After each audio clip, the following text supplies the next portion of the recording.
Hello everyone, নতুন আরেকটি রেসিপিতে আপনাদের সবাইকে ওয়েলকাম। আমি আজকে আপনাদের জন্য একটা মাছের তরকারির রেসিপি নিয়ে এসেছি। যারা নতুন রাঁধুনি আছেন তাদের হয়তো একটু হলেও উপকারে আসবে। আজকে আমি আপনাদের জন্য নিয়ে এসেছি ফলি মাছের তরকারি। এই ফলি মাছটা কিন্তু খেতে খুবই ভালো লাগে। তো আশা করি রেসিপিটা আপনাদের ভালো লাগবে। খুব সিম্পলভাবে আমি এই রান্নাটা কমপ্লিট করেছি। আশা করি রেসিপিটি আপনারা বাড়িতে খুব সহজে রান্না করতে পারবেন এবং গরম ভাতের সাথে এই তরকারিটা খেতে সত্যি খুব ভালো লাগবে। তো চলুন রেসিপিটা শুরু করে দেই। আমি যেহেতু ফলি মাছের তরকারি রান্না করব, তো প্রথমে এখানে আমি 4-5টার মতো ফলি মাছ এরকম পিস করে কেটে নিয়েছি। আমি রেগুলার পিস করে কেটে খুব ভালো করে ধুয়ে নিয়েছি। এখন এই মাছগুলোতে আমি দিয়ে দেব সামান্য পরিমাণে লবণ আর হাফ চা চামচের মতো হলুদ গুঁড়ো। লবণ আর হলুদ দিয়ে মাছটাকে আমি খুব ভালো করে মেখে নিচ্ছি। খুব ভালো করে লবণ হলুদ মাছটাকে প্রথমে মেখে আমরা আধা ঘন্টার মতো রেখে দিয়েছি, তাতে করে মাছে কোনো বাজে বা আস্তে গন্ধ থাকে না। এবার কড়াইতে আমি দিয়ে দেবো সাদা তেল। তেলটা গরম করে আমি মাছগুলোকে হালকা ভেজে নেব। আমি মাছগুলো দিয়ে কিন্তু চুলার আঁচটাকে মাঝারিতে করে দিয়েছি, দিয়ে মাছগুলোকে আমি একটু হালকা ভেজে নিচ্ছি। আমার এই রেসিপিগুলো যদি আপনাদের ভালো লেগে থাকে তাহলে আমার চ্যানেলটা সাবস্ক্রাইব করে পাশে থাকা বেল আইকনটা বাজিয়ে দেবেন। আমি যখনই কোনো রেসিপি আপলোড করব আপনি সবার আগেই নোটিফিকেশন পেয়ে যাবেন। এবার ওই একই তেলে আমি দিয়ে দেব পেঁয়াজ কুচি। আমি এখানে 1 কাপের মতো পেঁয়াজ কুচি দিয়েছি, কারণ যে কোনো মাছের তরকারিতে একটু পেঁয়াজ দিলে পরে কিন্তু গ্রেভিটা একটু ঘন হয় আর খেতেও খুব ভালো লাগে। তাই আমি পেঁয়াজের পরিমাণ একটু বেশিই দিয়েছি। আপনারা কম চাইলে একটু কমও দিতে পারেন। এবার পেঁয়াজের সাথে আমি দিয়ে দেবো স্বাদ মতো লবণ। লবণটা দিয়ে পেঁয়াজটাকে আমি হালকা একটু ভেজে নেব।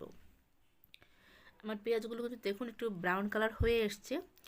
এবার এখানে আমি আলু কেটে রেখেছিলাম। আমি আলুগুলোকে লম্বা লম্বা করে কেটেছি। আমি এখানে 3-4টার মতো আলু কেটে তারপর দিয়ে দিয়েছি। দিয়ে আমি এখানে দিয়ে দেব স্বাদ মতো হলুদ। আমি এখানে দিয়ে দিচ্ছি 1 চা চামচ হলুদ গুঁড়ো, আর ঝালের জন্য দিয়ে দিয়েছি 1 চা চামচ শুকনো মরিচের গুঁড়ো। লবণটা কিন্তু আমি আগেই দিয়েছি, লবণ আর এখন আমি দেবো না। সাথে দিয়ে দেব 1 চা চামচ ভাজা ধনে গুঁড়ো। এই ধনে গুঁড়ো দিয়ে তরকারিটা রান্না করলে পরে কিন্তু তরকারিটা খেতে খুব ভালো লাগে। যেহেতু আমি গুঁড়ো মশলা দিয়ে রান্নাটা কমপ্লিট করছি, তাই মশলাটা কিন্তু তেলের সাথে পুড়ে যেতে পারে। যেন পুড়ে না যায় সেই জন্য আমি এখানে সামান্য পরিমাণ জল দিয়ে দিয়েছি। এবার মশলাটাকে খুব ভালো করে আমি কষিয়ে নেব। মশলাটাকে একটু সময় নিয়ে আমাদের কষিয়ে নিতে হবে, তাতে করে মশলার যে কাঁচা গন্ধ আছে সেটা নষ্ট হয়ে যাবে আর তরকারির রঙটা খুব সুন্দর আসবে। দেখুন আমি 5 মিনিটের মতো কষিয়ে নিয়েছি। এবার যে ভেজে রাখা মাছগুলো ছিল সেই মাছগুলো এখানে আমি দিয়ে দিলাম। আমি আজকে শুধু আলু দিয়ে এই ফলি মাছের তরকারিটা রান্না করছি। আপনারা যদি চান এখানে আপনাদের পছন্দসই যে কোনো সবজিও অ্যাড করতে পারেন, তবে আলু দিয়ে রান্না করলে পরেই এই ফলি মাছের তরকারিটা আমার কাছে খেতে ভালো লাগে। আপনারা চাইলে ডাঁটা বা আপনাদের পছন্দসই যে কোনো সবজি এখানে দিতে পারেন। এবার ঝোলের জন্য আমি জল দিয়ে দিয়েছি। আমি খুব বেশি ঘন করব না, আবার খুব বেশি পাতলাও করব না, মিডিয়াম রাখবো, সেই অনুপাতে আমি জলটা দিয়েছি। আপনারা আপনাদের পছন্দ অনুযায়ী ঝোলটা অ্যাড করে দেবেন। দিয়ে সব কিছু খুব ভালোভাবে আমি মিক্সড করে দিচ্ছি। দেখুন তরকারির রঙটা দেখতে কতটা সুন্দর হয়েছে। একটু সময় নিয়ে কষিয়ে নেবেন, তাহলে কিন্তু তরকারির রঙটা দেখতে খুবই সুন্দর লাগবে।